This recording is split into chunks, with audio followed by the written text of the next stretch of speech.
అందరికీ ఈ రోజైతే మా బాబు బర్త్డే. సో అందరైతే మీరైతే మా బాబుకి అయితే తేజ్ మా బాబుకి అయితే అందరూ కూడా బ్లెస్సింగ్స్ ఇవ్వండి. చాలా హ్యాపీగా ఉండాలి. సో ఈ బర్త్డేలు ఎన్నెన్నో జరుపుకోవాలని మేమైతే అనుకుంటున్నాను. సో మీరు కూడా మనం చూసి అందరు సబ్స్క్రైబర్స్ అందరూ కూడా వానికి బ్లెస్సింగ్స్ ఇవ్వండి. మేము ఈరోజు బర్త్డే ఎలా జరుపుకుందామో చూసేయండి.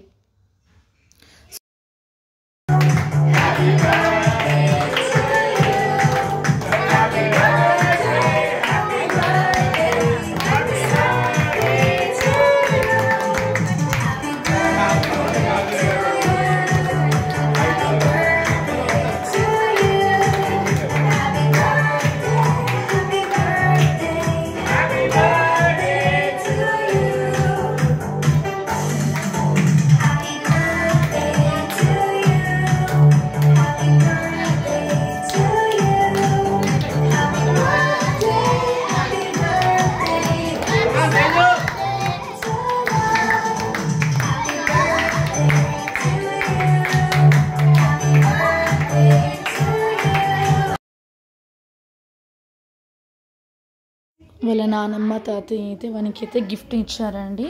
సో వాడి ఫ్రెండ్స్, మా ఇంట్లో టెనిన్స్ వాళ్ళందరూ కూడా, మన నైబర్స్ అందరూ, వాళ్ళ ఫ్రెండ్స్ అందరూ కూడా వచ్చారు. వాళ్ళంతా కూడా చిన్న ఏజ్ వాళ్ళే.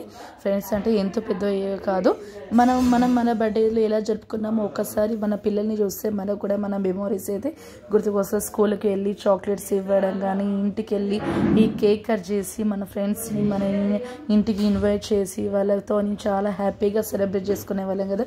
సో ఇప్పుడు కూడా మన పిల్లలు కూడా మన హ్యాపీనెస్ని వాళ్ళకు కూడా అలాగే చేద్దామని చూసేద్దాం. చూడండి వాళ్ళ ఫ్రెండ్స్ అందరూ వచ్చేసరి గిఫ్ట్స్ చాలా గిఫ్ట్స్ కూడా వచ్చినాయి. సో ఆ గిఫ్ట్స్తోని వాడు పార్టీ బాగుందని చాలా అన్నీ కూడా వాడు చేసేసాడు. అక్షంతలతోని కూడా వాటితోని అలా బ్లెస్సింగ్తోని కూడా అయితే వచ్చేసాము. ఎంత అంటే వాడు ఆ రోజు అయితే చాలా హ్యాపీగా ఫీల్ అయ్యాడు. సో వాళ్ళ ఫ్రెండ్స్కి మన ఇంట్లోనే కేక్ అయిపోయిన తర్వాత samosa, chips, cool drinks and ఆ రోజు స్పెషల్ వచ్చేసి అయితే నేనైతే చికెన్ బిర్యానీ అయితే చేశానండి. సో చికెన్ బిర్యానీ అయితే వాళ్ళ ఫ్రెండ్స్ అందరికీ కూడా చికెన్ బిర్యానీ అయితే తినేశారు. చాలా ఎమ్మి అండ్ చాలా సూపర్గా ఉంది అని చెప్పారండి. సో ఇదంతా కూడా మీరు చూసి ఎలా అనిపించిందో మీరు కూడా మాకు చెప్పండి. అవునా కదా, మన మెమోరీస్ ఎలా గుర్తు చేసామో వాళ్ళు కూడా మన పిల్లలు కూడా మన పిల్లల బర్త్డే కూడా అలా హ్యాపీగా చేయాలని మనకు కూడా ఉంటుంది కదా. సో ఎలా ఉంది అని మీరు కూడా నాకు చెప్పేసేయండి. Please like and share, subscribe.